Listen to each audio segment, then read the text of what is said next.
ছবিটা ইংরেজি ভাষা এবং আমার কাছে সেটা ভীষণ ইন্টারেস্টিং লেগেছে। একটা ইংলিশ ল্যাঙ্গুয়েজ ফিল্মে আমাকে ডিরেক্টর পায়েল সে আমাকে সিলেক্ট করেছে এবং অন্যান্য পার্টিসিপেন্টসদেরও সিলেক্ট করেছে। The movie is totally in English. এক নম্বর।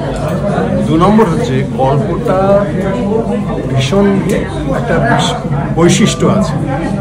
এমনি হয়তো একটা প্রথম দেখলে মনে হবে তো একটা রোম্যান্টিক গল্প, কিন্তু রোম্যান্সের পেছনে একটা এমন একটা সাবজেক্ট আছে যেটা আজকের দিনে ভীষণভাবে যে চিন্তার একটা জায়গা। সেটা হচ্ছে একটা শারীরিক ব্যাপার, একটা অসুখী বলা যায়, কিন্তু সেইটাকে পেছনে রেখে আন্ডারলাইং একটা লাইন রেখে এত সুন্দরভাবে গল্পটা সাজিয়েছে। গল্পটা সাজানোর পেছনে জয়ের অবশ্যই হাত আছে, পায়েলও সেখানে কাজ করেছে। এই দুটো বৈশিষ্ট্যের জন্য কিন্তু ছবিটা আমার কাছে ভীষণ গ্রহণযোগ্য লেগেছে। আর আরেকটা ভালো জিনিস যেটা আমার নিজের মনে হয়েছে যে ভীষণ রিল্যাক্সড হয়ে আমরা কাজ করেছি। যে কজন খুব বেশি শিল্পী তো নয়, একটা ছোট ছবি, এটা হয়তো ঘন্টাখানেক আমি যত শুনেছি।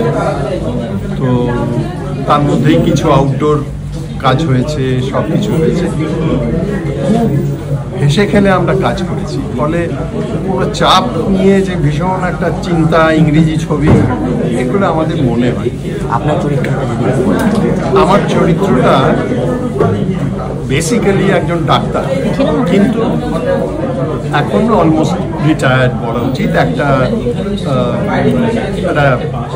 সর্ট অফ এনজিও এবং একটা প্রাইভেট হসপিটাল মতো তিনি চালান এবং সেখানে তিনি একসময় একটি ছেলেকে ট্রিটমেন্ট করেছিলেন। সে এখন মূল চরিত্র, সেই এই বুড়োকে সাহায্য করে এবং বুড়ো এখন মোটামুটি বাগান করা, সকলের সাথে হেসে খেলে এইভাবে কাটায়।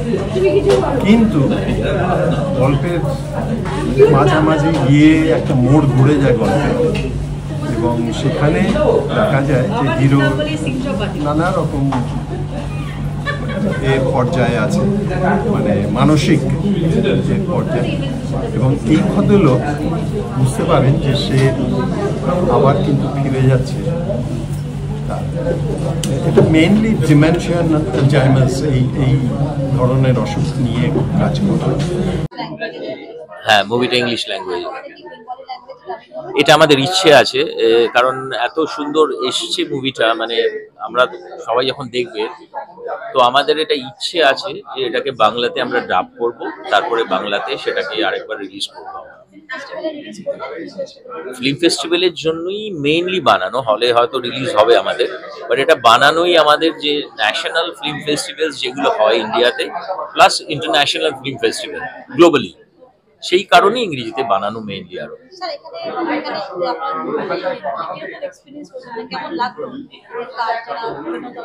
এক্সপিরিয়েন্স খুবই ভালো ছিল, কারণ এই যে টোটাল যে ইউনিটটা ছিল, পায়েল খুবই দক্ষ একজন ডিরেক্টর, আর বাকি নতুন পুরনো মিলিয়ে সবার সাথে কাজ করার ওই অভিজ্ঞতাটা খুবই ভালো ছিল। আমার মনে হয় যে the journey was absolutely brilliant, এবং আমার মনে হয় ফিউচারে হয়তো যদি আমরা আবার কাজ করার সুযোগ আসে পায়েলের সাথে বা সেম টিমে থাকে, I look forward to work with them again.